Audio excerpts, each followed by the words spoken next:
the greatness of a man can only come from spirituality. Millions have done it. There's a solar body in you. Forced celibacy is toxic. Overly forcing semen retention, toxic. We need to bring back the value of true men. Yeah, man. Do you prefer me to call you Iso or Mark? You would call me Iso. Yeah, man. Where'd you get that name from? Is that your birth name, or is that like a name that you kind of earned along Yeah, your it's a path name of life? I named myself it after, like, so another thing from Bahamas, how it's like how they say it in Bahamas, when you say Mark, it's Mark in Bahamas because of the Caribbean accent. By Mark. Oh, you know? yeah. Yeah. Yeah. So, but over, outside of that, people say Mark, Yeah. But so ESO is basically like esoteric. Esoteric. Yeah. ESO deals with the internal, the inner world, basically, hence me teaching internal arts, right? Mm-hmm. So it's just kind of a name that suits, I feel, the mission. Yeah, most definitely. What would you say your mission is? Well, if there's anything, I'll say this, man. It's just to help fellow brother and sister to develop awareness, okay? Mm-hmm. Basically, the foundation to what you would call the spiritual walk or applied metaphysics with earthly hands. Like let's take all of that stuff we read, but instead of just being scholars, let's become these metaphysical principles. You know what I mean? Like we a lot of us, we whether become Hotep brothers, esoteric scholars, that's the first path, being woke. But then there's another path where you go and move more towards levels of self-realization. And so the main thing is, like I say, it's the foundation to health and self-realization. Mm-hmm. Most definitely, man. I feel like definitely a lot of people, they want to teach, but when you actually embody it, it's way better because people don't do as you say, people do as you do. So if you actually walk along the path itself, people naturally want to follow, Yeah.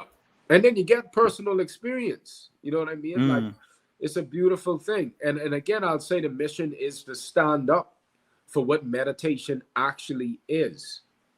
And not just this kind of layman or watered down definition of just simply regulating the emotional mind.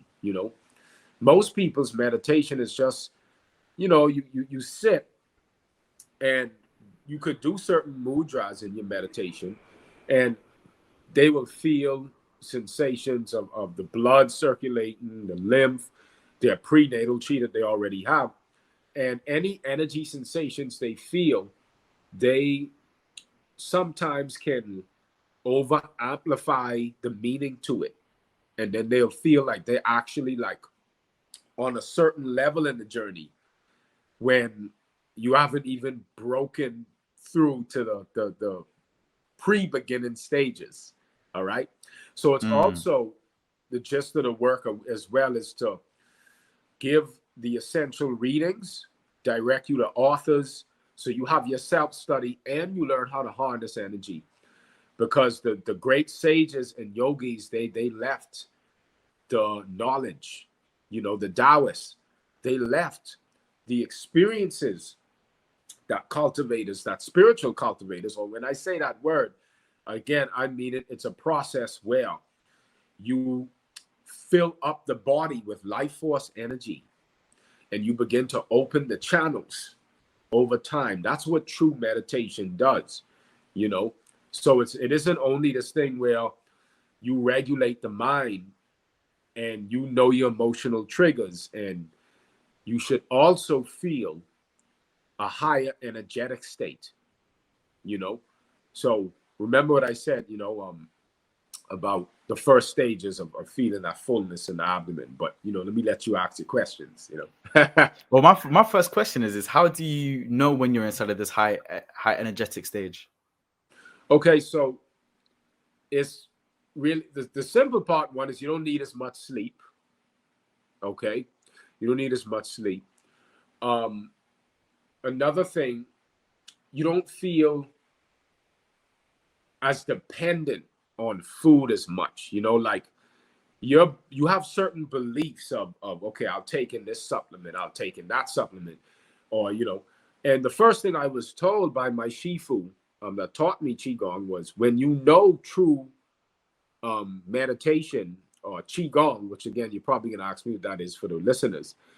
You don't necessarily need herbs and you know all these supplements and all these foodstuffs, you know, because what you're doing is you're learning how to charge up the human battery. So you just feel more light, less sleep, the focus is better, you know, and fatigue, right?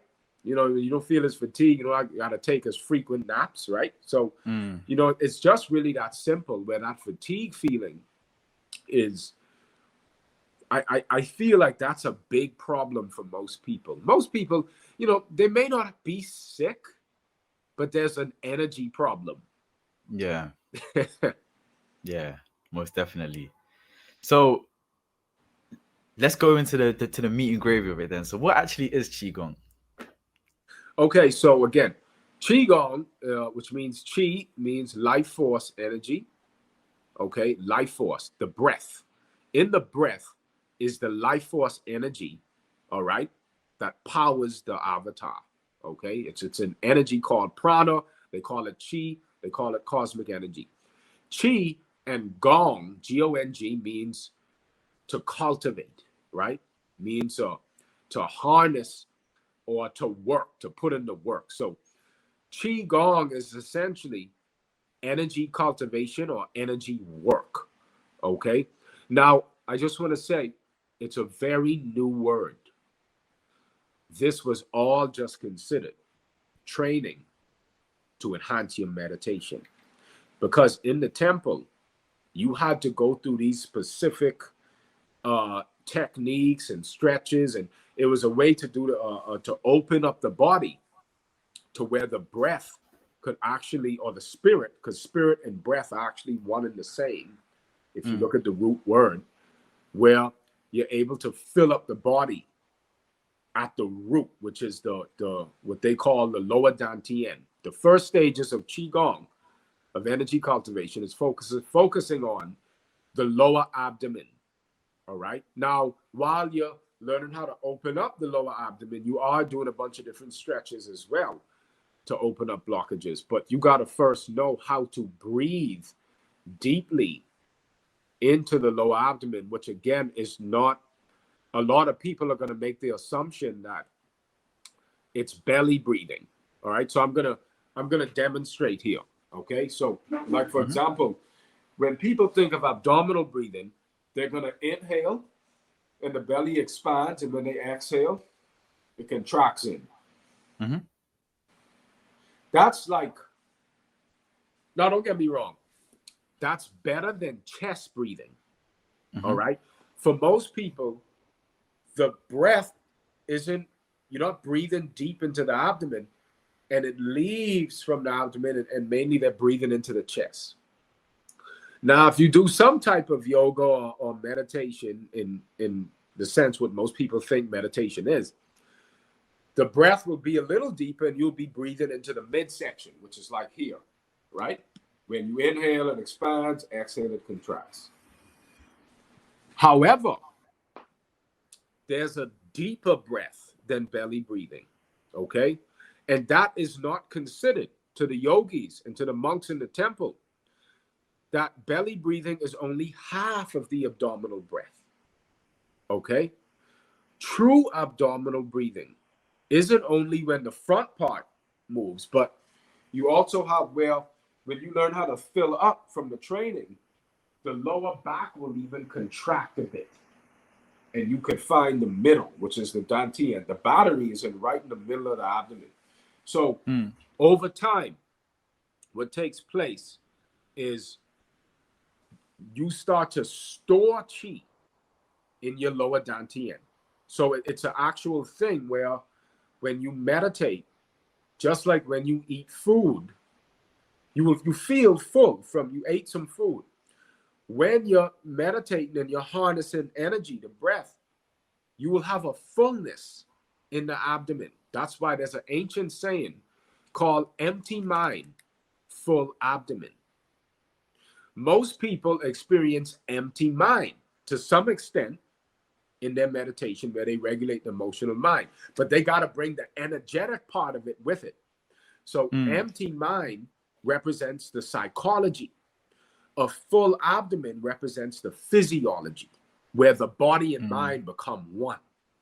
When you relax and meditate, naturally, the breath will drop and you should feel a fullness in the abdomen. But at first, you don't have any chi to sink in your dantian in the beginning. So the training that I teach is that you learn how to open up the body with this specific technique, this internal stretch.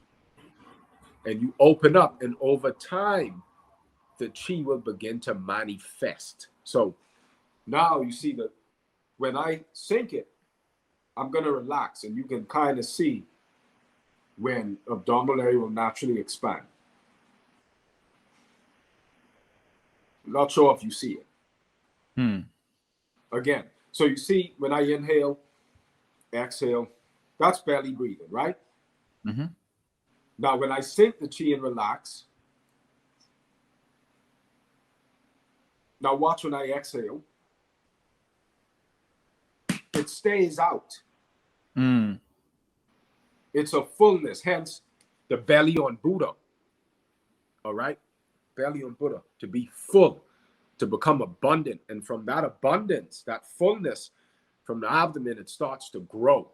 So this first initial phase is what a lot of people skip. You see? So things like Tai Chi and Kung Fu, the first step was learning how to harness Chi and develop your meditation, because all of the things that the Shaolin monks did, the sages, the samurais, all those things that they did that defied human physiology was based upon their samadhi attainments in their meditation. They knew how to meditate properly. What was the first thing that you mentioned before you said meditation? What, the samadhi states?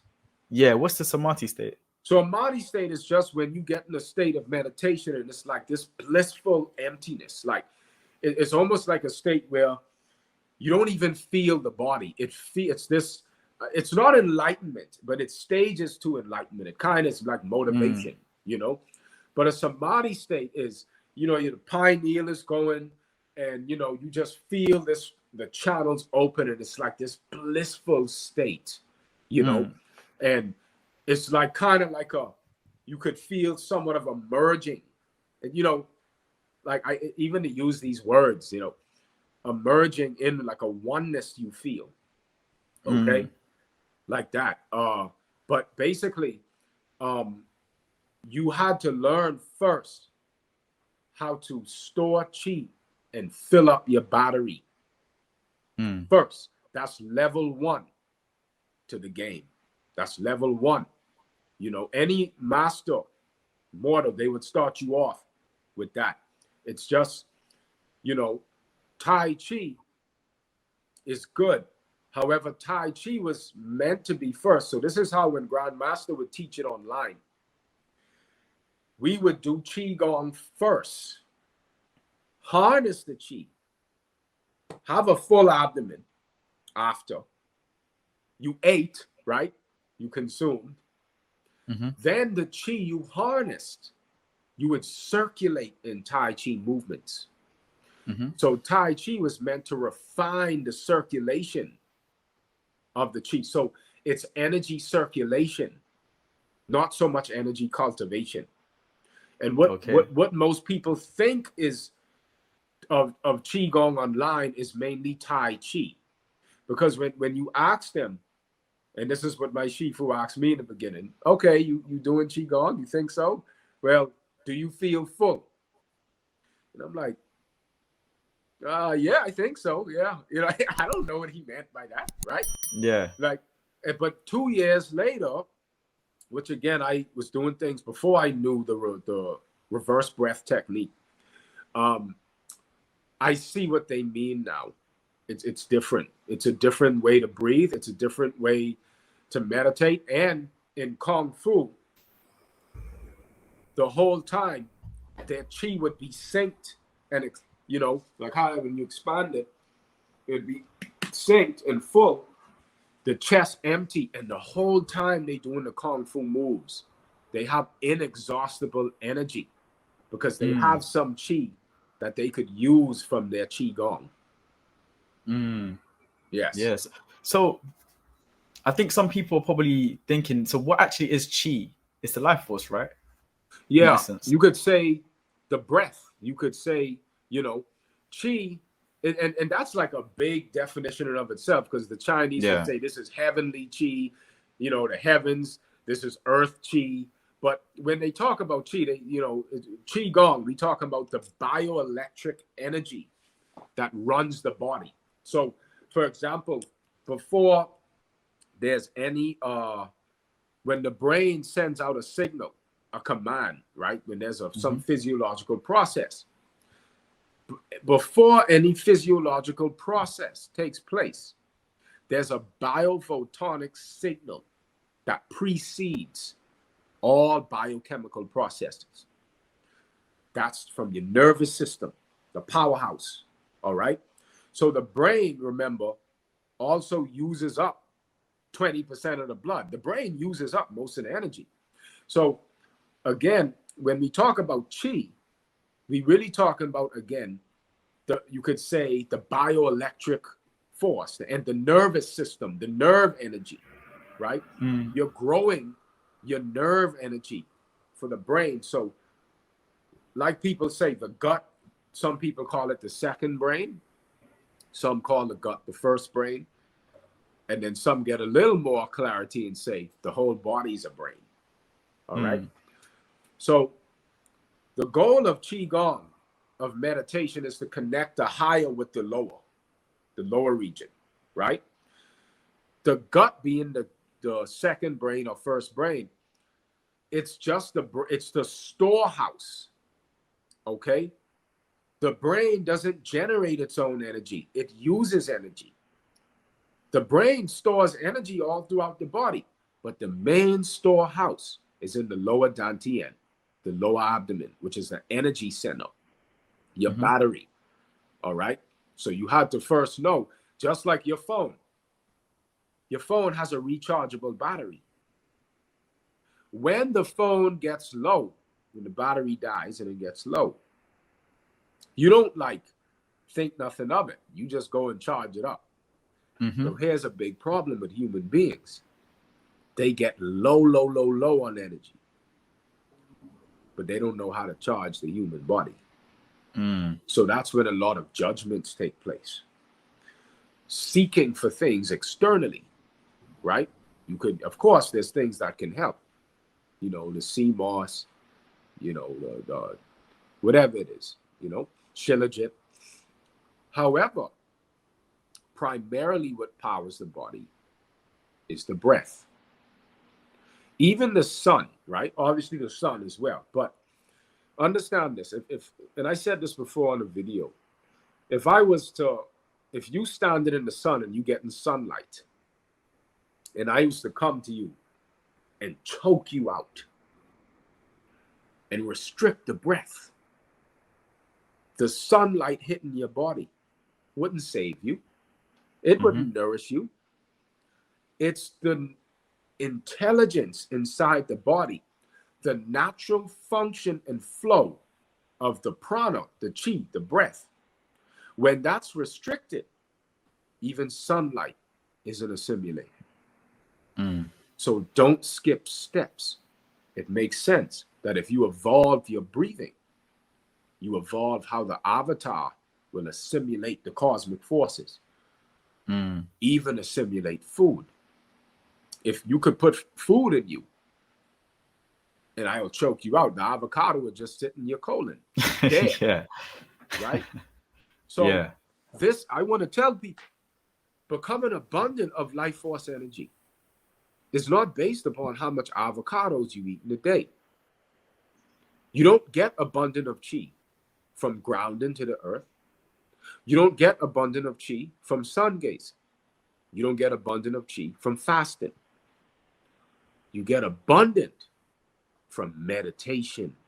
You get abundant from the breathing, from developing the awareness. Then all these things will even amplify more if you decide to do all of that. All right. So all I'm saying is, as a mission, my mission, just like how you had a kindergarten teacher, right? The first step, hooked on phonics, the alphabet, that was the foundation for you to go apply for a job, even to talk to a girl, even to, you know, that was the foundation to function or to participate in societal efforts, right? In society. To participate in spiritual efforts, meditation, you need to know how to fill up your damn battery. Yeah. And the first phase, not only that, with the technique that we cover in the training, the first two channels that usually open up in energy cultivation when it comes to harnessing the breath is the Renmei and Dumei, which is the front and back channel. Usually, it's the back channel that opens up first. Then the front one will come along. And people, they know about what you would call a microcosmic orbit. You know, they're like, people hear about that. Well, you circulate the sexual energy. Oh yeah, and it goes up the cerebral spinal fluid. It goes up your spine and it goes into your brain, circulates throughout the rest of your body. Yes.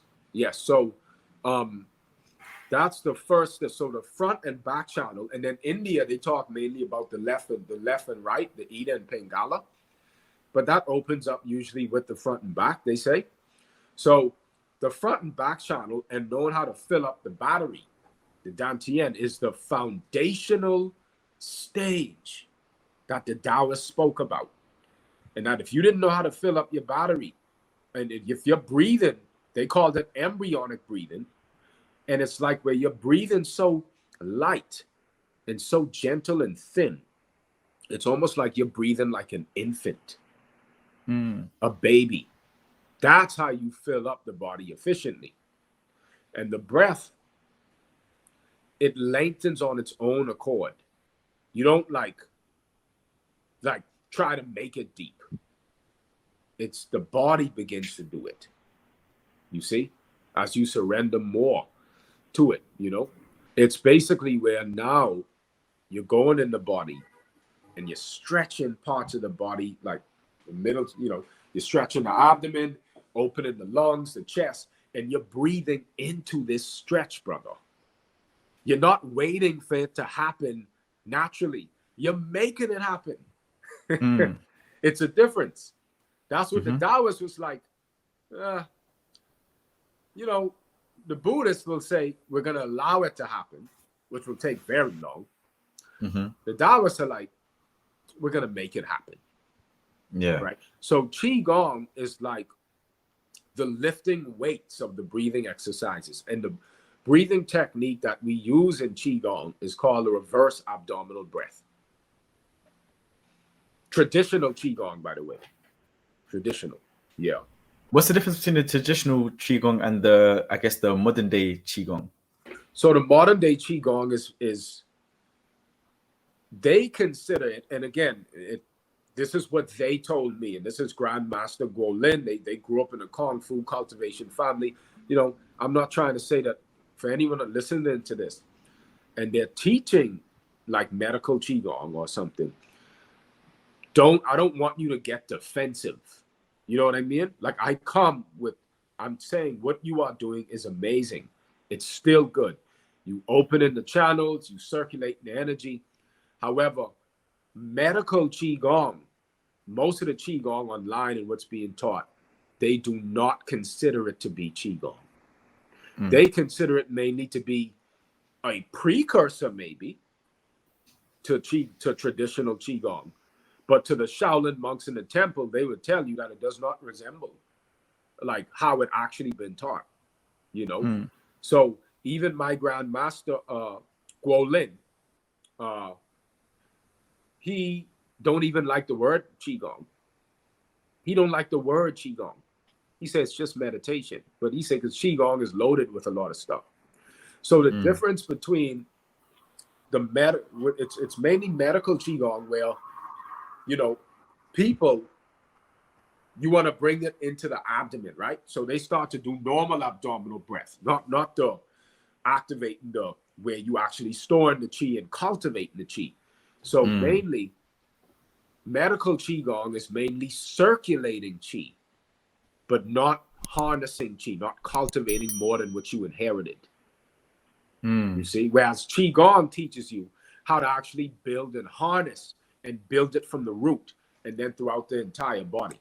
Hey guys, I hope you're enjoying the episode so far. I know that a lot of people are dealing with fatigue and low energy levels, so I decided to team up with ESO to come up with a powerful project. The School of Higher Thought presents to you From Energy to Exhaustion, a workshop that's going to help everybody get into Qi-Gong and understand what is it and how to actually do it. We're going to do a live training session to actually coach you guys on how you guys can start doing this inside of your own personal space. It's going to be an online workshop. The online workshop will be held on the 18th of March at 3 p.m. GMT, or if you're overseas, 10 a.m. Eastern Standard Time. And if you're a member of the School of Higher Thought Patreon, keep an eye on your inboxes because you're going to be getting a secret bonus that you guys will be able to access. Guys, with that being said, it's Win with Zach. Click the links in the bio to get your tickets now. Tickets are on sale now. Let's go. Classes in session.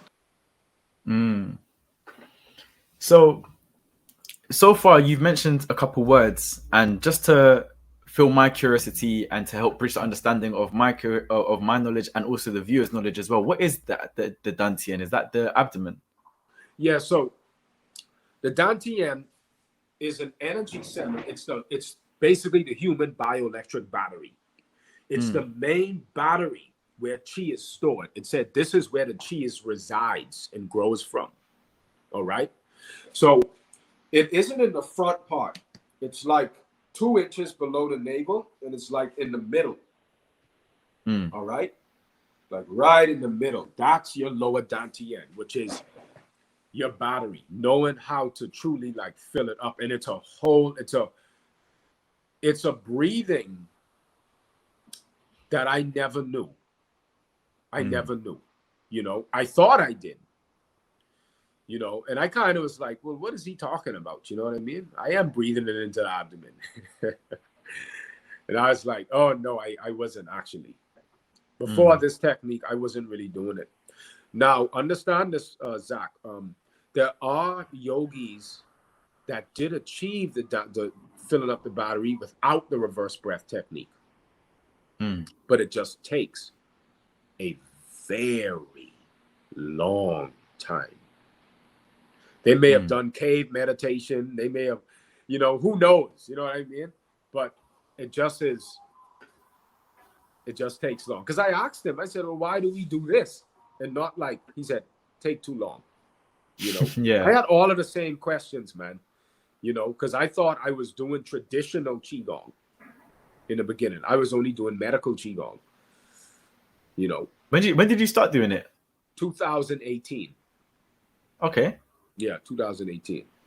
And then nice. I was introduced to Shaolin from a Shaolin disciple, Shifu Misan, my Shifu. And he was the one that basically told me, you're not doing Qigong. And I was like, yeah, what are you talking about? What do you mean? You know, I teach people. I have this whole course. I said, no, that's not Qigong. Let me just hear me out. Let me show you. And I still didn't quite understand it.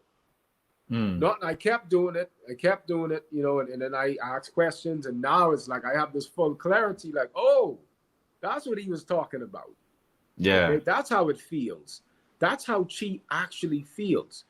You know, I thought Qi was the tingling in my hands and tingling and, you know, the sensations, and that's not Qi. The Qi, you cannot feel full in the fingertips and the hands if you don't feel full in the abdomen first. That's like me getting a glass, a can, and I pouring water into it, and it filling up from here and it ain't going down to the base. you know? Mm. Yeah. You see, so, Mm. but the medical Qigong still did me good though. You know, I still like, you know, I was meditating a lot. And then that's when he, again, like he said, you know, you're not really meditating. You just taking a break. And I'm like, Mm. you know, yeah, okay.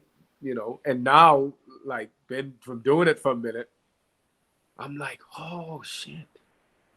Most of us ain't really meditating like them. Mm. Think about it. You see that? Look at that monk, right? That's sitting in a boiling pot of water. What type of meditation does he know? How did he fill up to the point where he was able to do things that defy human physiology? What was the fruit of he asked me, what is the fruit of my meditation? You know, and I'm like, you know. So then I said, yo, this makes sense. There had to have been something that that wasn't, see, abdominal breathing is kind of hidden. Like the word occult, that's kind of occult knowledge. Like hidden, you know. Mm. Only meditators, people that know Qigong and people that know another technique, because I'm not saying at all that other people, I only know what I know. There could be other techniques and how people fill up the battery. I don't know. You know what I say? Mm. But I know based on what I know and how I've been taught. And I know Mm. that reverse breath was considered to be a much more efficient way of manifesting Qi and finding the middle point of the abdomen and manifesting Qi, and then being able to activate the true abdominal breath. You know, Mm. that's really what it, you know. So again, it's like an internal yoga, kind of like yoga. You in the asanas, and when I say yoga, I just mean in the third part, the asanas. Um, this is like kind of like yoga on steroids, you know, because Mm. you stretching internally while you doing these external stretches and harnessing chi and meditating while you in these poses. All right. So you grow in a sense also energetically. Sorry, No problem. energetically, and not only in a flexible sense, you know, like that. Mm. So you've mentioned a couple techniques so far. I'm curious, what actually is the cave technique? Oh, cave meditation, was it that you said? No, well, that's just where, you know, cultivators, people that were in devotion to the Tao, to their higher self, to spirituality, they would leave society for long periods of time, go up in the mountains, be in the cave.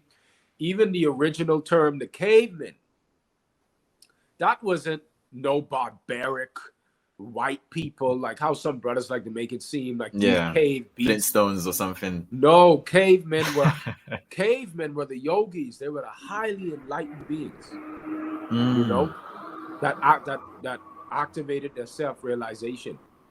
So because they meditated all the time and they was in a fasted state, a lot of them were more on a breatharian tip, eating very light, right?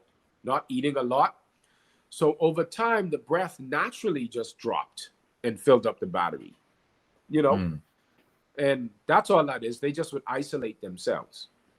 Mm. So they would like take themselves away from society, and then kind of there's no more distractions. There's no more of these different pleasures and stuff like that. It's just simply them inside of the cave, breathing, pretty much just taking in the air as much oxygen as they can over time, Yeah. Well, they and just also, meditating. They just letting yeah. go, you know, and surrendering. Surrendering. Mm. Because even with reverse breath, with this technique, over time it does activate a different way to breathe. You know what I mean? Like, I understand why the monks left to the mountains for long periods of time. Because after you get the training and you know how to do it, you can one dissipate or transform. You ain't gonna, because society gives you a bunch of distractions.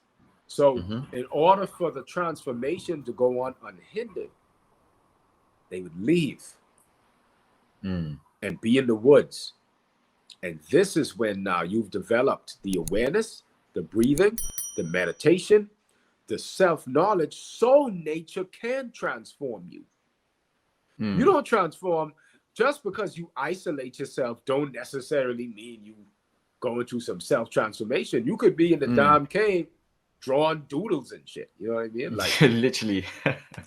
yeah, you know. So it don't mean so. There's a certain level of awareness and training, internal training, that would allow for the woods, nature, the negative ions in the mountains, by the beach.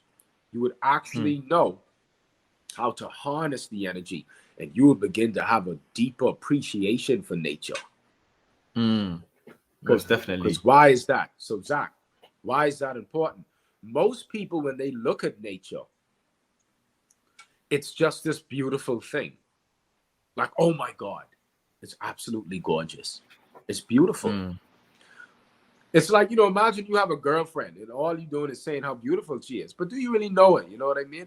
It's so nature is just this kind of aesthetically pleasing thing, and it's, you know, it's relaxing, it's healing, right? But when you really know how to meditate, when you really know how to fill up the battery, when you know Qi-Gong and these internal arts, you've developed a mind-body-breath integration to where that same feeling that nature isn't only this aesthetically pleasing thing, but you get the feeling state that the elements are meant to give you. It's an empowerment, brother. Nature will then empower you because you open in your channels. You know, you empty in yourself, empty mind, full abdomen, you know, and they say it takes on average, depending on, you know, they just as an average thing, about 9 years to get abundant and full of chi from the practices, right? Unless you do some intensive practice. So you see like how when I sink the chi and the abdomen naturally expands, right? That expansion, the first 3 years, they say it grows to the solar plexus. First 3 years. What I mean by it grows is that crisp expansion will actually, you feel that expansion come to your solar plexus right here. The next 3 years, which is 6 years, it's supposed to expand to the fingertips and bottom of the feet. Then the other 3 years, it comes up to the crown, to the brain. Now, it is said that when the chi reaches the brain, this isn't the same like people talking about, brother, where they feel like sensations in the crown and, you know, they feel minor circulations coming to the brain. This state of a Qigong or meditation master is when the chi truly rises from the abdomen. Now you've been filling up and it rises to the brain. It's like their brain is completely saturated with it, like you underwater. Like you would go underwater and the brain is saturated with chi. That's a different phenomenon than what people think of as, let me just rise it up to the brain. There's just levels to it. Okay. What stage would you say that you're at right now? Beginner. Beginner, right here. I'm right here. That's where I feel it. I put in work to feel that though. Yeah. Well, it's definitely. And I teach it because my Shifu gave me the blessing to teach it. You see? So I'm not just some, you know, I just isolated, just trying to like, you know. So yeah. But it took me long, brother. I have some people in my group chat. What took me a year and 9 months? Jesus, I know. It took me a year and 9 months to feel full in the abdomen. Wow. I know. But there's some details that I didn't have. You see? So I learned online from Grandmaster as well, who taught my Shifu. So I learned from both of them. And some details both of them had, and I brought it together. and I ask very intelligent questions. So when I teach it, I teach based on the details I wish I had in the beginning. That makes sense. So some people, man, they feeling full and I've been 4-6 months in. You know what I'm saying? I say, man, dude, that took me a long time. And again, it was worth it. It was worth it. But yo, it took me a minute, bro. Like, because what people don't get is there's a certain threshold that you gotta like break through in your Qigong. Because it's like you developing this new awareness. And you kind of renovating your temple for a new mind. So you making changes to your house. And renovation takes time. You know? So, yeah. So I just feel the fullness in the abdominal area, which is just the beginner stage. You know? Like that. However, there are times now where I feel it come to the solar plexus like up and down. You know? Yeah, but that's not like I'm filling up to that point, you know. That's why I want to go and abstain from sex completely as a man and just fill up because I was in relationships, you know. I'm single now, you know what I mean, but you know, I filling up just to focus, you see. Yeah, so that leads me on to 2 questions then. So my first question then would be, so when you was in your journey, you said that you started to ask intelligent questions. What type of questions was you then asking? Like, what was the intelligent questions for you that you was asking? Yeah, well, the thing is, it's very practice specific, you know. Like, it's some things, like, even when it comes to opening the chest or breathing a certain way, you know, and just Grandmaster would say, you know, you ask very good questions because I'm very attentive to detail. So what I mean by that is I'm asking a question about a specific intricate detail that makes the world a difference. That's all that means, you know, because you first start off by knowing the movements, you know, getting used to the breathing, which is a little strange in the beginning. You know, some people get it quick. Others like me that are a little slow, you know, get it like in time, you know what I mean? But yeah, it's just in details with the breathing, with each stretch, with each movement, with, you know, like that, you know, and you basically, he could tell that I really was doing it. You know what I mean? Like you could tell when you're teaching someone like, oh, they really trying this stuff, you know? So yeah, so, you know, I would fill up, learn how to just fill up from there. And it's life-changing, man. And, you know, everyone says that, you know what I'm saying? But yeah, I'm telling you, as simple as knowing how to fill up your battery, it's different, brother. It's a different way to breathe, man. It really is. Like it makes me, if I had no family, I would have happily went to the mountains and been gone for a while. Yeah. Yeah. But, you know, I got to do it while I'm here, you know? Yeah. I got to do it. So I plan it on. Now that I feel like I could fill up the dantian properly, which took me some time, you know, it's not as easy as maybe for some. I can't, I speaking from my experience, you know? Because grandmasters say some people get to breathe in rather like in just a month, in a few months where they fill up, you know. And some, he say, takes over a year or more. Yeah. You know what I think it is? I think it's based on, some people get it quick too, because people inherit different levels of Qi. You see? So like, just because someone does medical Qigong, they still could have a lot of Qi, bro. You can't just say, oh, he don't know Qigong. Like, you know, no, like some people could just circulate their energy and awaken powers. Or the medical Qigong could, maybe they could feel like they know already what they're doing. There's people that are just gifted, brother, you know? So I'm not talking down on anyone. All the practices are beautiful and sacred. However, I do know that this foundation will help a lot of people tremendously. It'll make a lot of sense. you know.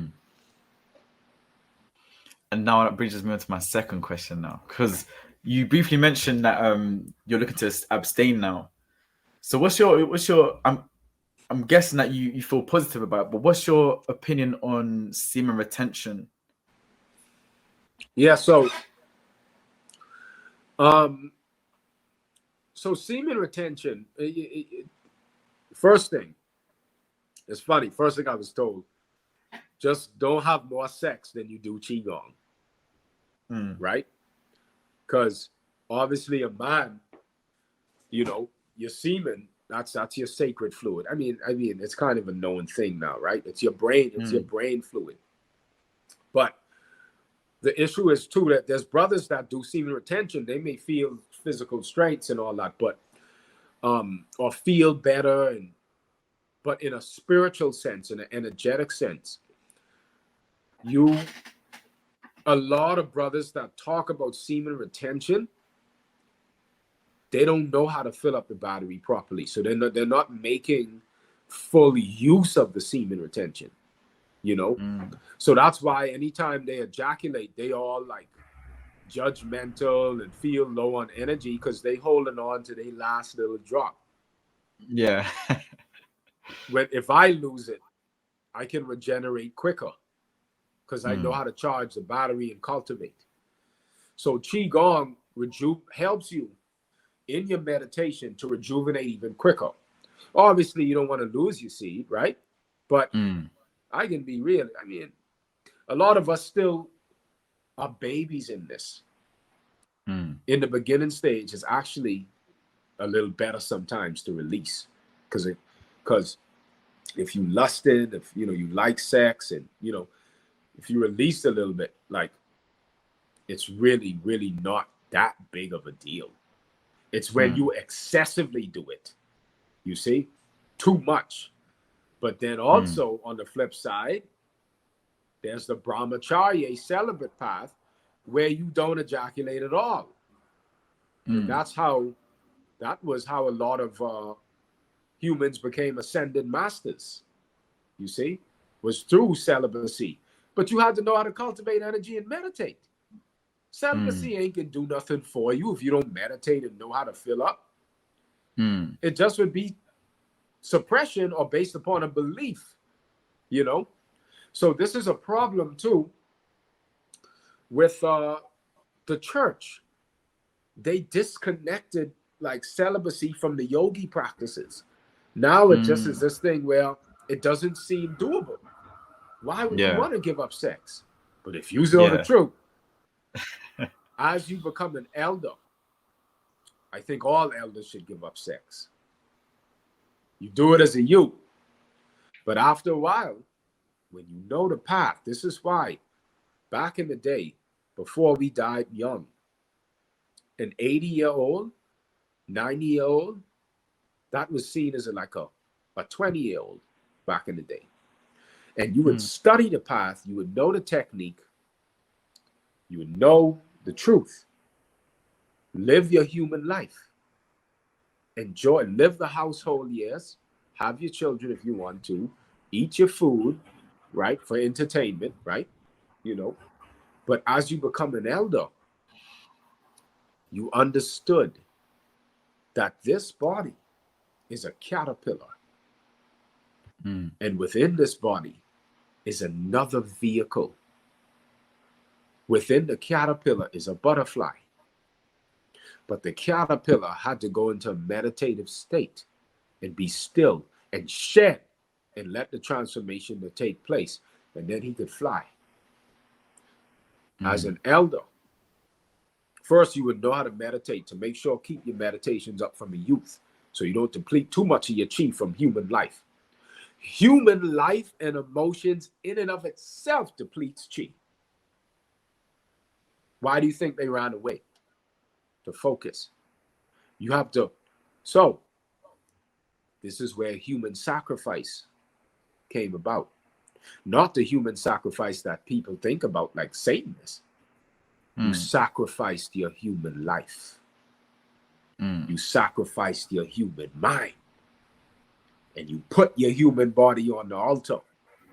and you let the Lord God or the Tao,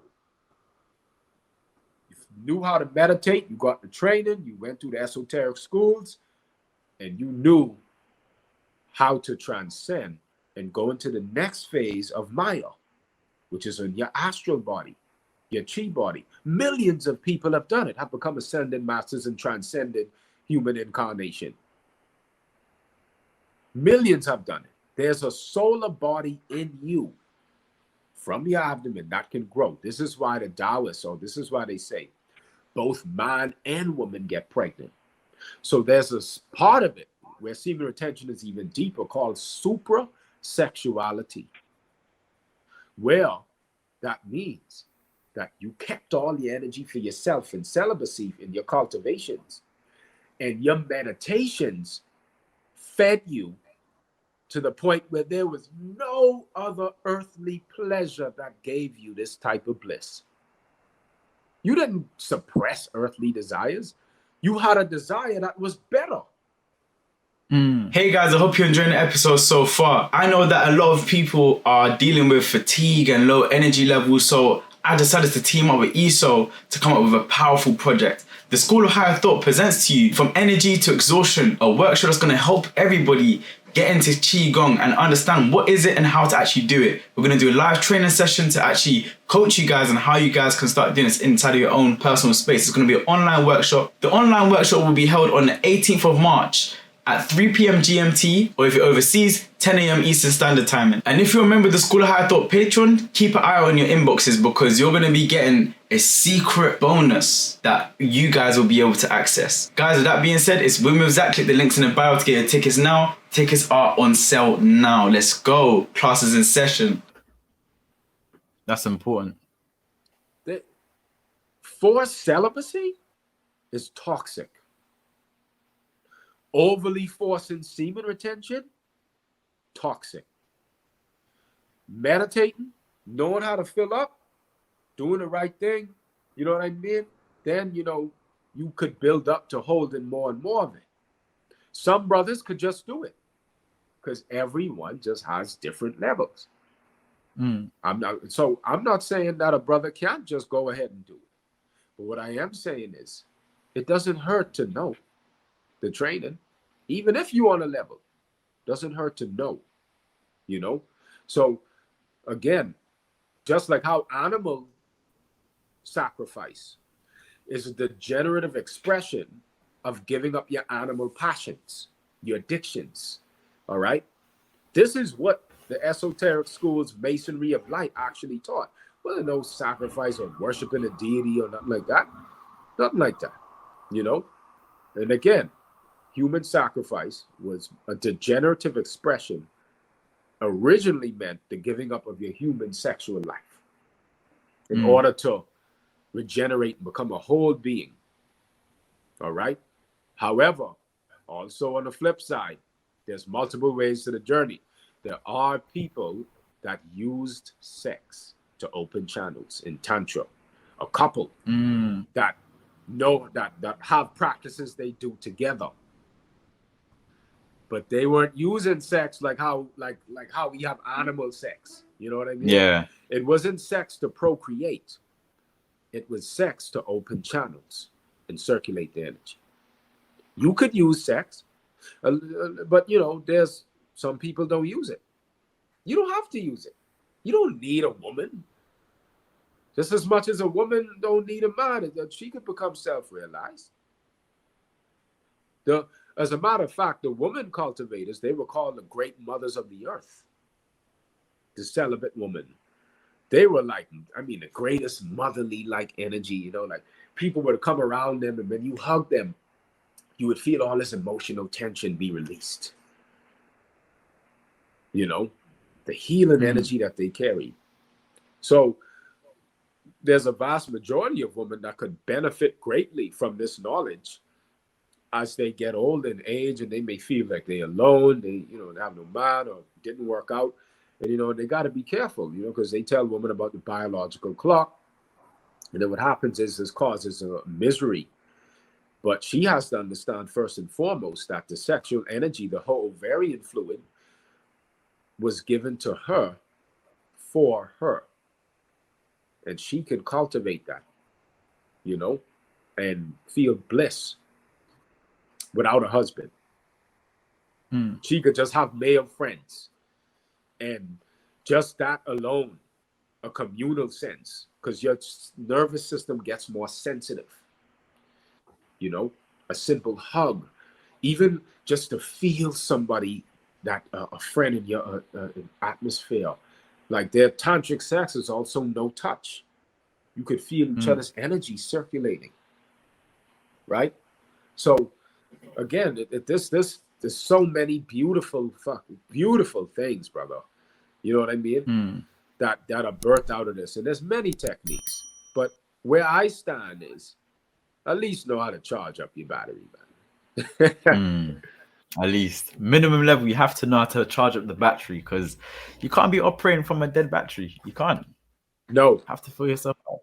Yeah, exactly. You could get in the car, put in the best oil, best gas, but if the battery ain't good, it ain't even gonna circulate. The oil you can't even wind the windows down. Yeah, ain't nothing gonna happen. So, you know, just don't have a weak battery. You know, it's something very simple. We just forgot how to do it because, you know, life, man. It's not like we were raised in any type of spiritual upbringing like that. We were mainly raised either like religious or as scholars. So if your parents knew about the Vatican and you know, the corruptness and all that, they gave you knowledge, but it's very rare that someone had someone to pass spiritual knowledge on. So you were either religious, atheist, or at best a scholar, unless your family kept a tradition, which means you're very fortunate. Most definitely. So you said that you're a celibate. So are you planning to have like children in future, or are you just gonna... I'm not like celibate is when you make a vow to not have sex ever again, and complete devotion to God, devotion to your higher self, right? To building. I'm going at a point now where I'm abstinent. Okay, yeah, abstinent. Right, because like, you know, I just had sex a couple of weeks ago. I can't say I'm celibate, you know what I mean? Or like within the past couple of months, right? So the thing is, but I am laying a foundation where I am going 1 year abstinent to lay a good foundation. Yeah. So when it comes to the entire manosphere of information, a lot of people are talking about semen retention, mainly about just improving themselves and using that as like a means to getting better, but they actually ignore the knowledge behind it and the wisdom behind it. You know, you have the sexual transmutation, you know, being able to take that creative energy from inside and be able to give it a different expression. You know, how do you see yourself expressing that same creativity now that you're going abstinent? It's keeping my focus, bro. I grew up in the Bahamas. I a Caribbean, man. We kind of been, I know brothers that love women more than they love themselves. They love getting it on. They love the yoni. They love it more than they love themselves. I was one of them, you know, where you want to please the woman, you want, you know, but we need to bring back the value of true men, real men. All right. The greatness of a man can only come from spirituality. Can only come from spirituality. And a lot of us have been trained to be very weak, or you could say beta, or you know what I mean? Where we don't really know what this masculine thing entails, but the rootness of it is in your spirituality, brother, is in having your principles and your discipline and knowing that your value should not even have anything to do with a woman. First and foremost, your value comes from your principles, your knowledge, all right, your practice, whatever it is. No woman around. You bring something to the table, all right? Remember, you know, even dealing with men represent the sky, women represent the earth. A lot of yogis were men because men were able to detach and be isolated and devote themselves and be in the woods. Women did it too, but women crave relationship more. And being, you know, like even when you look at like the sociological order, women sustain society. You know, why do we even go out? You know what I mean? Why do we build? Why? That's why they say men build and destroy, but it's a woman that sustains what he builds. You know, like that. Hence, man build a house, woman makes it into a home. We both are beautiful, complementary opposites, complete aliens. Aliens. A woman is an alien, and you have to look at her, and she is you, but a complementary opposite. You see, men are much more cerebral, and this could just be the masculine because you have women that are more cerebral too. You know what I'm saying? So I talking mainly the masculine principle, you know, like that. So the greatness of a man, and this is why the man isn't explored like that, because when you see true masculinity, it's kind of illegal. It's not allowed to grow and flourish like that. You see? Not really. So this is why when you meet a real man, you never forget him. That's a fact. You never forget him. Whatever he says stays with you. That's the power behind the voice. One conversation. I could have one conversation with the you, which I've done before on the phone from my IG here on the island. And some of them I never spoke to again, but that conversation's still going on in their head and altered their timeline. We are decoders. We bring order. And the only way to bring order is to be in the spirit. You see? It's the only way. You can't let you got to make sure, like, as a man, and this, I mean, again, woman could say vice versa, but as a man, we go through these times in our life where when we can't provide, when, you know what I mean, and you start to feel like you don't have this value, especially if you were a woman that kind of thrown it in your face, you know what I'm saying? Like that. And you could feel valueless. When you know how to really connect with self, you should be able to sit on a rock outside, butt ass naked, no money, no nothing, but you a king. A king. That's your throne. It's something it's an energy you walk with, man. It's something you carry. That's what semen retention they talking about is meant to bring. That's what it does, because women steal chi from men. Succubus energy. So you then have to know how to protect it, because sexual desire is, we could go deep into it. We really could go deep in, especially if the sister look good, and you know what I mean? So you got to manage that. Woman, on the other side, she got to manage her emotional mind. That's her obstacle. Now, yeah, you got women that love sex and all that, but for the most part, her emotional mind, that's her obstacle. You see? But she does have an advantage to sex. She don't lose. She still is lose, you know, if it's like too much, but not as much as a man could, you know, like that. So you got to get to a point where the intelligence in you begins to show you what a man is. You see? Because you came here with a specific mission and purpose to carry out as a man. You could watch podcasts and all that, and it can help you to remember what these principles of manhood is. But the deepest levels of manhood is when you get it from within. Just like how animals could just know. It's an archetypal instinct to manhood, just like it's an archetypal instinct to womanhood. And we both got both energies in us. I'm not saying, you know what I mean?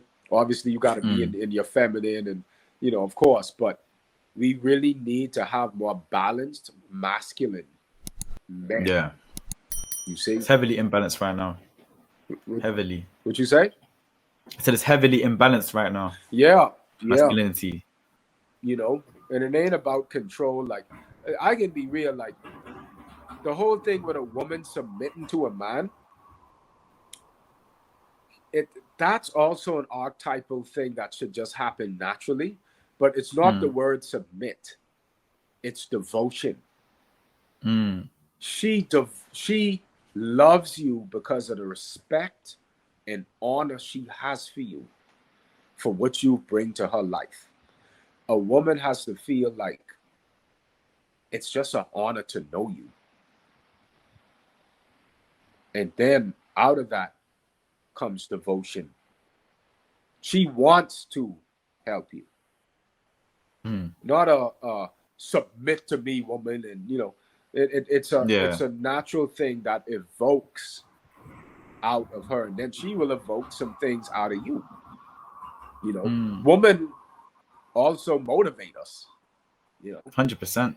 Yeah, 100%. You know, man don't really have much as much desires for luxury, as much desires for certain things, right?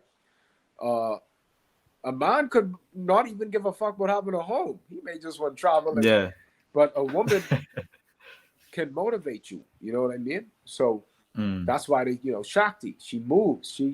She's the earth, you know? And then you, like Shiva, that stillness, like your woman, in a sense, make men feel alive. She reminds you, hey, you have a body. Dance. Move with it. Have fun. You know, chill out. You know what I'm saying? Most definitely. I actually really agree with that a lot. It's funny because because I believe that your external reality is a reflection of your internal reality. So if you go inside of somebody's house, it can be often a reflection of their character. A lot of the time when you go to a single man's house, it's not really a home. It's just a house. Maybe they might have a TV and doesn't even have a stand with it. No. Maybe their sofa is just like a normal chair that you put outside in the garden, you know. But as soon as you bring a woman into that house, now he wants to make it into a place where she can have a home as well now. Yes. You know, and that's a proper reflection of how women complement men in the sense of motivating us to also live in that luxury and try to attain it, for better words. Absolutely. See, that's why it's a saying that a woman she's loyal to her feelings, how she feels, how you make her feel, her emotional mind. A man is meant to help ground her and help her with that. When a man walk in the room, her man, she gotta feel, like when she come home from work, or even if she ain't working, she just, oh God, like all that tension just leave her. Even when a man, woman walk together, when she don't have a man with her, she looking around. She like making sure when she with a man, she respect, she subconsciously delegates that to him. When she feels safe, he looks around for her. She ain't looking around. She don't have no care in the world. You know? So again, you got to know what you bring to the table. As a man's love, a healthy man, all right? Because I know some sisters could argue maybe. A man's love is meant to be more consistent. He don't have an issue with the emotional mind. You have to ground him, you know? It's meant to be. Why is that? I can be honest. Men don't really have that much desires, man. But what do men desire? Woman.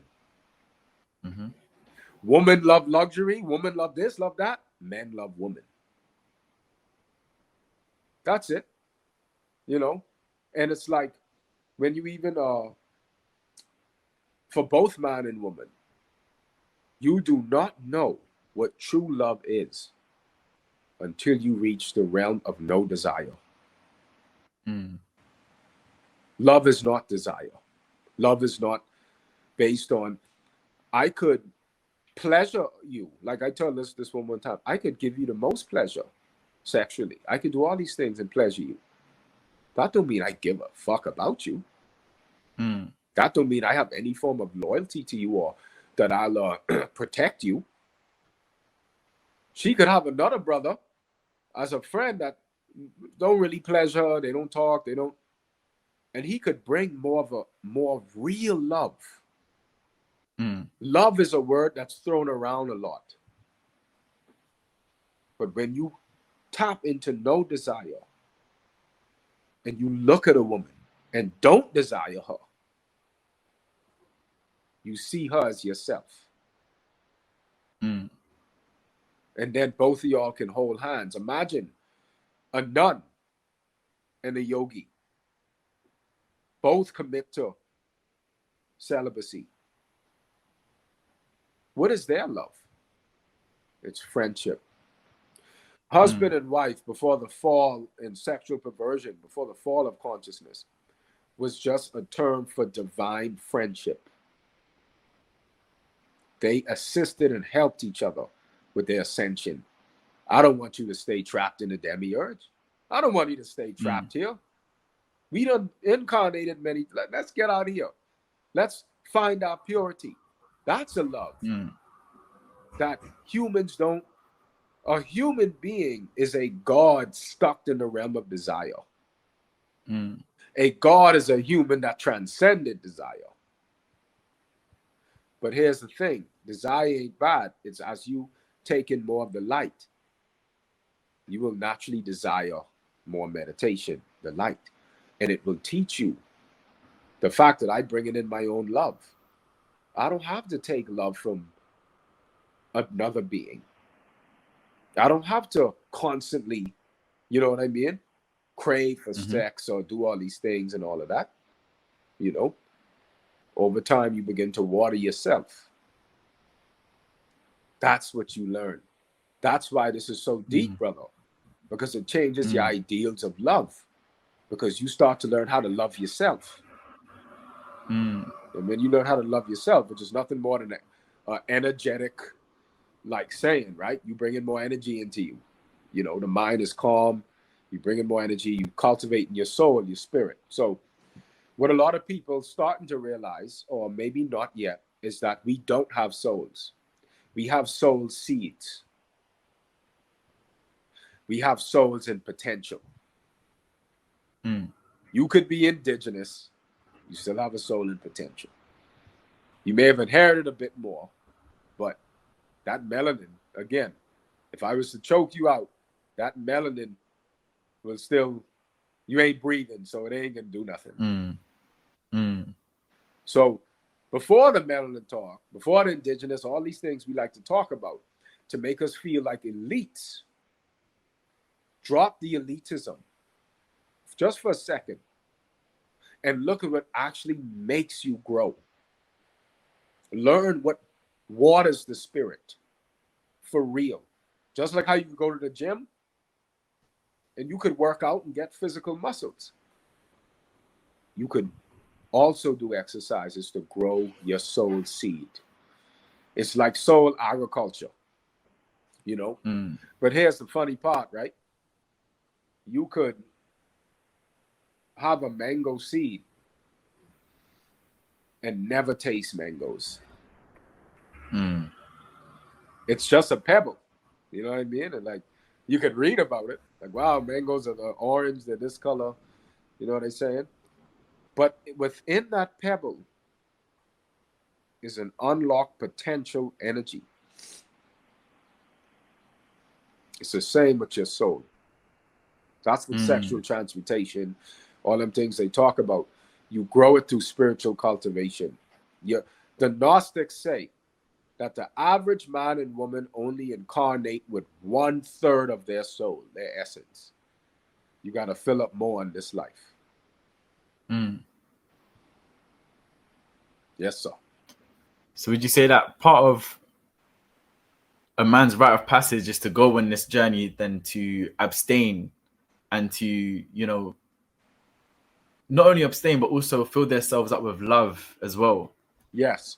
So he doesn't exploit the woman no more. His connection to the earth is through woman. He's detached. We more detached from the earth, dog, as men. Why you think they say Father God, Mother Earth, men of the cosmos? You see, our connection to earth is how we treat her, how we guide her, how we love her. You know what I mean? And we are integrators. You see? So again, you know, how you treat woman and understanding the nature of woman is what will determine your success in this life, financially, spiritually, and for your own happiness. If he does not understand the nature of a woman, the woman will hold him back. That's true. That's very true, actually. I feel like a lot of young men, especially, or even older men as well, because, you know, I've spoken to some older men and even they are kind of just at the beginning of their journeys themselves, despite their age. I've spoken to a lot of them, and a lot of them seem quite stuck with women specifically. They don't really know how to deal with a woman, but they don't realize that, as you said, they have their barrier is the emotional mind. Yes. And when you are struggling with the emotional mind, it's fleeting. It's going in one direction and it's being pulled inside of the other direction. It can be impulsive. It can be destructive at the same time. So I think that a lot of young men, they don't realize that, hold on a second, you are the one that can actually bridge that together and help to calm the chaos and to bring that order. Because order comes from out of chaos, if you get what I mean. You know, so you could actually take all of that chaos and bring order to it, and that will actually kind of help give that clear pathway to where you want to go, you know, especially within that relationship with that person. Yes. Yeah, absolutely, man. You know, and that's why when they say man is the head of the home, you know, that's true. But he is a benevolent dictator, a loving one. You know what I mean? Even when you have to raise your voice, it extends from your knowledge of self, the unconditional love that you take in every day. That's your foundation. Your foundation should never be a woman, ever. And I'm sure woman will say your foundation shouldn't be a man. I'm sure they would say that, but we're talking about masculinity here, because a lot of us fall into that trap of trying to please a woman, which she may like it to some degree in increments, but if she feel like you ain't living your truth, your mission, she can't be polarized like that to really have that attraction like that. So she'll go back and forth, feeling you sometimes, feeling you, feeling you, you know, because you know you a good man, but it ain't about being a good man. It's about being a true man, being a natural man. Everyone talking about, you know, before you talk about being a husband and, you know, being a great employee or whatever role you want to take on, you know, husband, son, uncle, know what it means to be a natural man before you take on any of these roles. If you take on all these roles and don't have that foundation, you just building relationships based on something that ain't truly from the real you. So of course it will crumble. You know what I mean? Like that. That's why Lady Shakti, if you see the pictograph, she have swords and she holding the head of weak gods. She's slaying the heads of weak gods. That's what women do. They don't come in peace, dog. These gals don't come in peace, bro. I don't care what they tell you. All right? You got to maintain your nature, you know? And I don't mean that in a bad thing, like they try. No. They want to feel your core. When a woman tests you, or any challenge in life tests you, you got to look at your woman and be like, this is, or any challenge, this is my opportunity to be a better man, even more. You know what I mean? To bring more unconditional love to him. You see? Like that. You are a mediator, a negotiator. You know? Stay calm. Express yourself, even with anger. It's managed very well. Always express your emotions. But it can't, make sure it's from a place, you know what I'm saying? Like, you gotta, like, at the end of the days, and all this was from senior attention. You notice that? We started from, so the first step, and I ain't saying you gotta give up sex. I saying it's just to clear your head. A man even have to spend time to himself and don't even be around his wife to clear your head. Go be around your boys, bro. Yeah. You know, that in itself kind of your testosterone will, don't not too much. Go leave. Even if it mean, like, if you live somewhere where you don't know nobody, go out to the park or something, man. Especially if you and your wife, like, do a business together and y'all always together. Take some time to yourself, brother. It's a good thing to have, and you'll have the greatest joy to see a happy woman in your life, happy in her devotion to you, because you also have a devotion to protect her. That don't necessarily just mean in a physical sense. You protect her where she can grow more and more. And I said this before. When a woman looks at her man, she has to feel like she's looking at the truth about life embodied into one being. That's he's the truth. Like Indy Irie said he is the truth. He said he is so real, Hey guys, I hope you're enjoying the episode so far. I know that a lot of people are dealing with fatigue and low energy levels, so I decided to team up with ESO to come up with a powerful project. The School of Higher Thought presents to you From Energy to Exhaustion, a workshop that's going to help everybody get into Qi-Gong and understand what is it and how to actually do it. We're going to do a live training session to actually coach you guys on how you guys can start doing this inside of your own personal space. It's going to be an online workshop. The online workshop will be held on the 18th of March at 3 p.m. GMT, or if you're overseas, 10 a.m. Eastern Standard Time. And if you're a member of the School of Higher Thought Patreon, keep an eye on your inboxes because you're going to be getting a secret bonus that you guys will be able to access. Guys, with that being said, it's Win with Zach. Click the links in the bio to get your tickets now. Tickets are on sale now. Let's go. Classes in session. Yeah.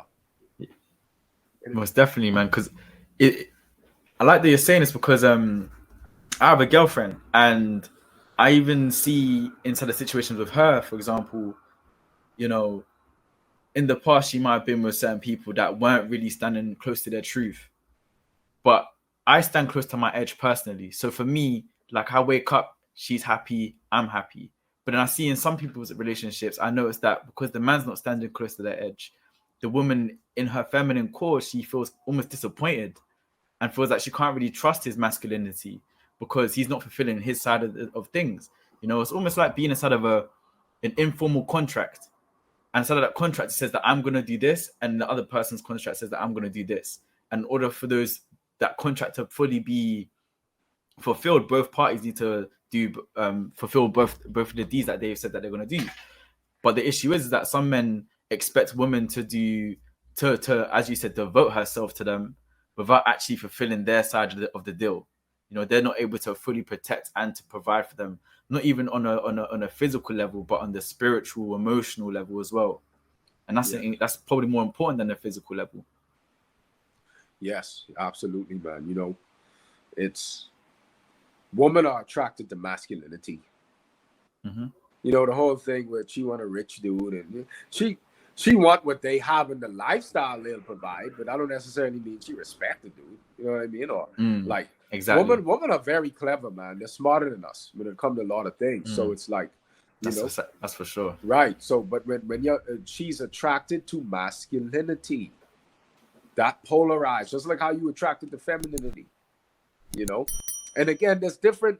Some women like a dude that ain't. They like to be in charge. You know what I mean? Like, I don't know. Sometimes, yeah. They don't like that whole thing with, principles and masculine, feminine. But for the most part, when we talk about in the archetypal design, the natural order, right?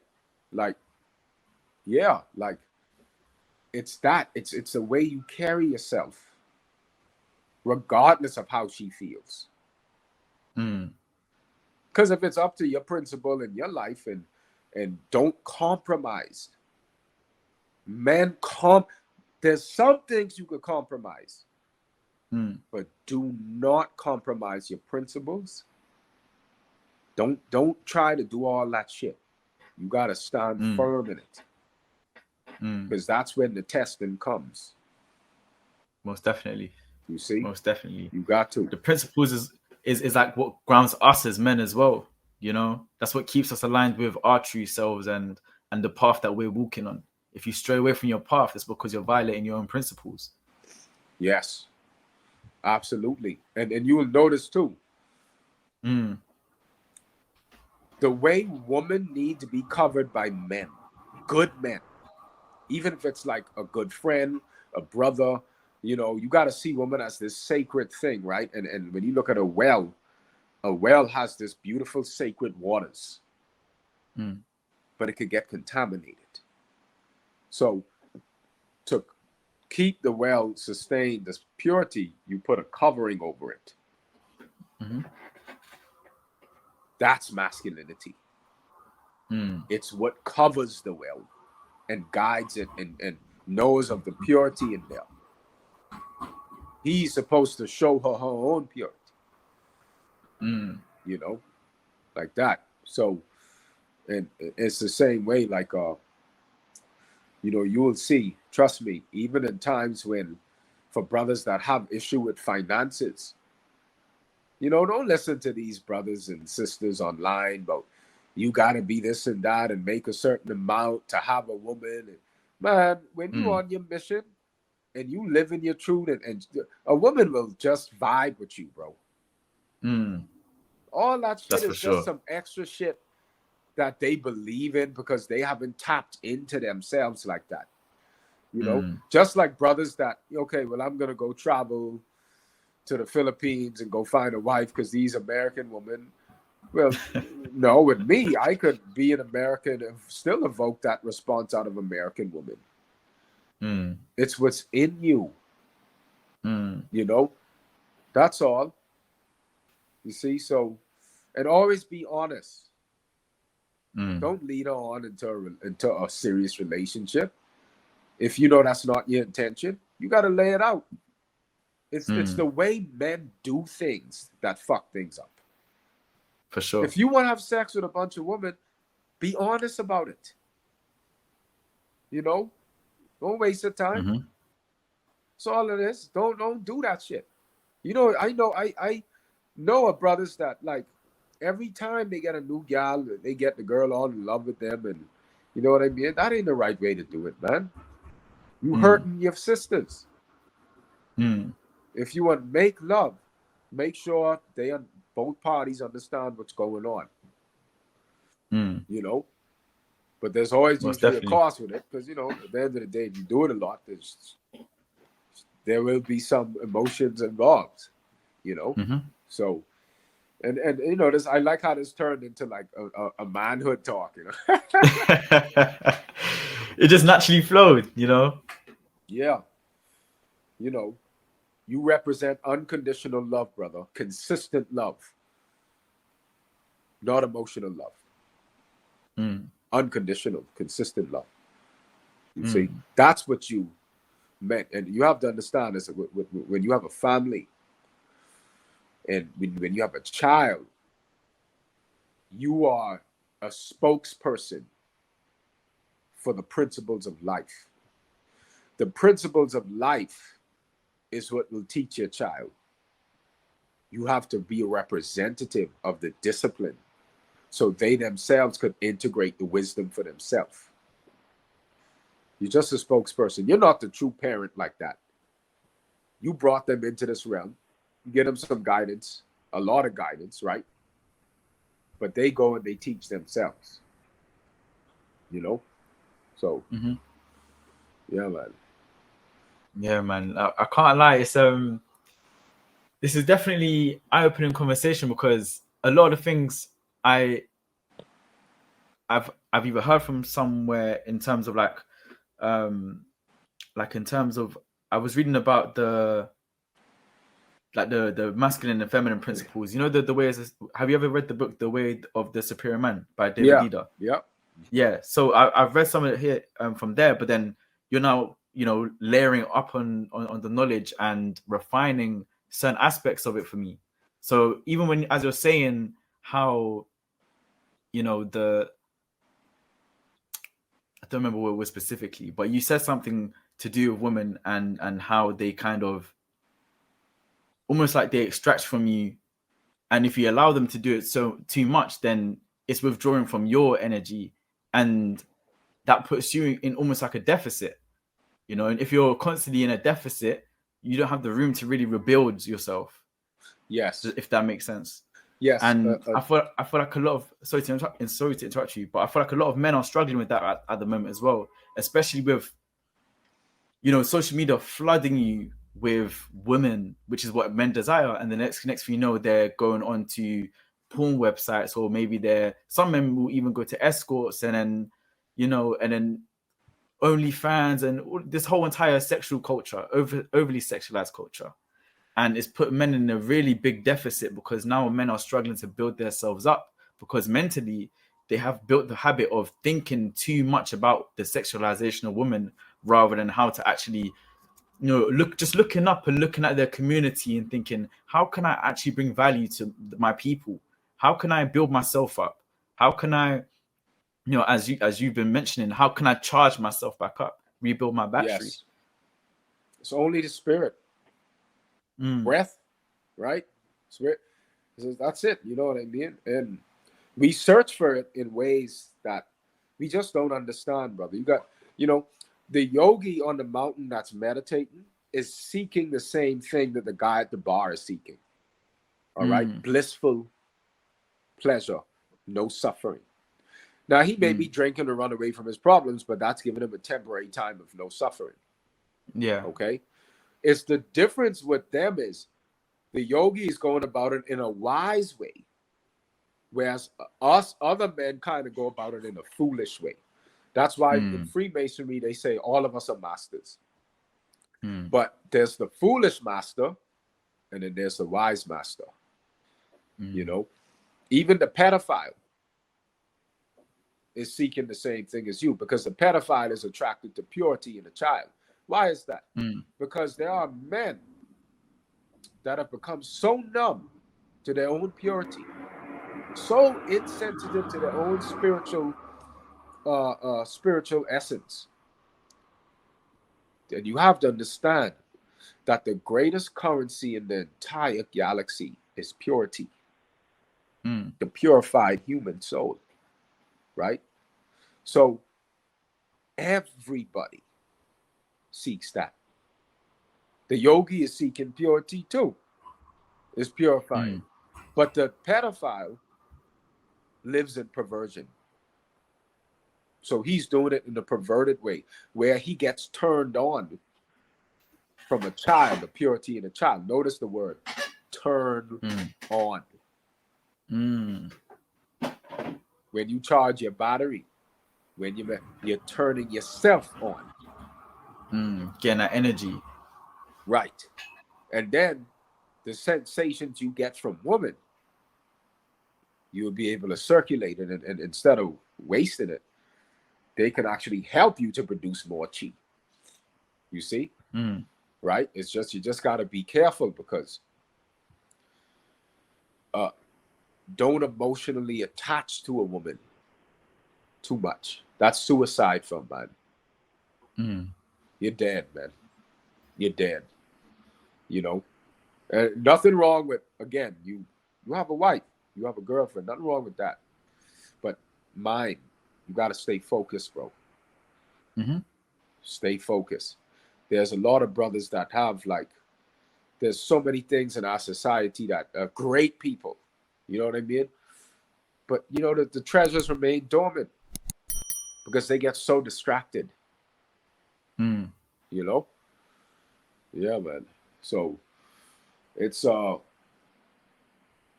life gets much more simple.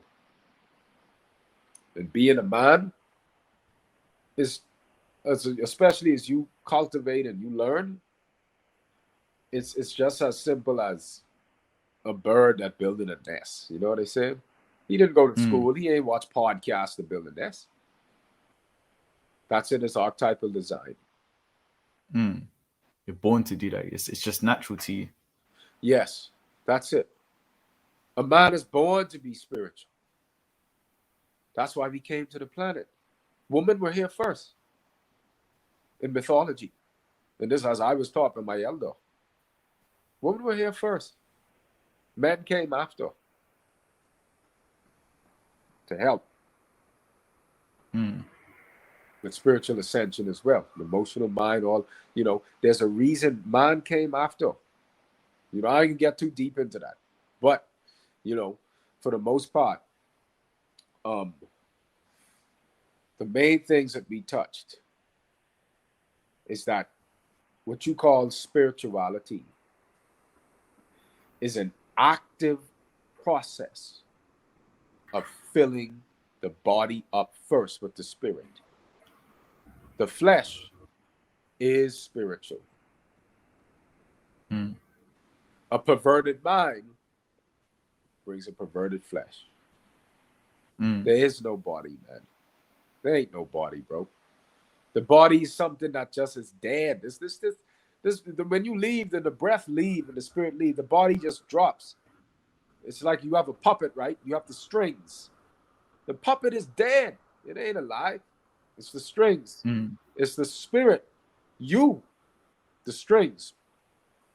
All right? So the body is something you're animating. There ain't really no such thing. All the labels we put on the body, there ain't no such thing. It just adapts to our minds. There ain't no such thing as disease. That's a clever adaptation. Which is a whole other topic in and of itself, you know? Yeah. No, it's definitely interesting because it's there's so many different layers to it, you know, and the body is almost like it's like an instrument, a musical instrument, you know, and then the soul is just it's the pianist, it's the guitarist, it's the one who's playing the instrument, you know, and we get to actually decide how we play this instrument and the sounds that we'll make, and you know, we can kind of modify it and bend the rules of how you play it. You know, it's quite interesting, you know. And even when you're talking about, it's almost like an energy has to have that driving force behind that inanimate object for it to be animated, you know. And us as people, when we're charging up that battery, it's what is going to animate us. It's what makes us feel alive. And when our battery's low, we become inanimate in a sense of, you know, we just want to sit down all day. We don't want to move. We might even just sleep more often. Yeah. And then the spirit is trapped more in the flesh, you know. It becomes a trap. Like, so the game, the illusion, Maya, becomes kind of like this place of suffering, you know. And it wasn't really meant for that per se. It's whatever you make it, though. Yeah. You know, hey, it could be a place for suffering if you want. You know, we addicted to misery. We are, you know. But when you get a taste of life, brother, it's different. And I'm still in the beginning stages. And it ain't like I tell people, like, the foundation I teach is just not that known. It doesn't mean like I some high level. There's a great saying that I'm still learning. The true master forever remains a student. You know what I mean? Like, most definitely. and so I had some of brothers here. I had to retreat, and they was calling me, Shifu and Shifu this, Shifu that. And I said, man, look, man, y'all could go learn from Grandmaster, and and let's train. And I just showed y'all like the base and to get y'all to the point to be a good student like me. Yeah. Can you just say I'm your temple brother for now? Because I got a lot to learn, man. I ain't trying to I appreciate the respect they have for me, but I have a lot to learn, like just say I'm your boy for now. Maybe I'll feel like maybe later you should call me Shifu. Yeah. But for now, I'm a young man. You know what I'm saying? Like I just hit 33, and it's like a lot of people teaching this, they older. You know what I'm saying? But they're usually older, stuff like that. So the caliber of how I teach it is unique and what I consider to be rare, a rare gem. And I say that humbly. That's all. Humbly, Yes. Most definitely. No, I think that humility is key, though. Honestly, there's a quote. It might have been Socrates. He said it. He says, a fool believes himself to be a wise man, but a wise man knows himself to be a fool." And that's the essence of you being that student forever. Because if you think that you're the wisest person, this is where a lot of people fall into that trap. They get egotistical about it. They think, oh yeah, I know everything about everything. They just reject all new information because they know everything. But then what happens is that they end up never actually learning anything new. They never grow. They just stay stagnant. But if you just keep that curiosity, that childlike curiosity, that's when you keep on just developing and developing and developing. And that's what God is. God is a childlike curiosity that never ends. Never ends. What they call God, the divine, has the mind of a baby. And it's also a beautiful saying that my elder said, that God, what he said? What? I like this. They say God is the seed, and it is man that's the plant. God is potential. Man is what actualizes that potential. God is a baby. That makes sense. God is a baby, but grows through matter. And lastly, God descending into man, that's the manifestation of the divine question. Man ascending into God is the manifestation of the divine answer. You see? So, I feel like we hit a good amount. I probably can take some clips from this and post it. Well, it's definitely, there'll be plenty of clips out of this one. Genuinely, loads of gems. Hey guys, I hope you're enjoying the episode so far. I know that a lot of people are dealing with fatigue and low energy levels, so I decided to team up with ESO to come up with a powerful project. The School of Higher Thought presents to you From Energy to Exhaustion, a workshop that's going to help everybody get into Qi-Gong and understand what is it and how to actually do it. We're going to do a live training session to actually coach you guys on how you guys can start doing this inside of your own personal space. It's going to be an online workshop. The online workshop will be held on the 18th of March at 3 p.m. GMT, or if you're overseas, 10 a.m. Eastern Standard Time. And if you're a member of the School of Higher Thought Patreon, keep an eye on your inboxes because you're going to be getting a secret bonus that you guys will be able to access. Guys, with that being said, it's Women with Zach. Click the links in the bio to get your tickets now. Tickets are on sale now. Let's go. Classes in session.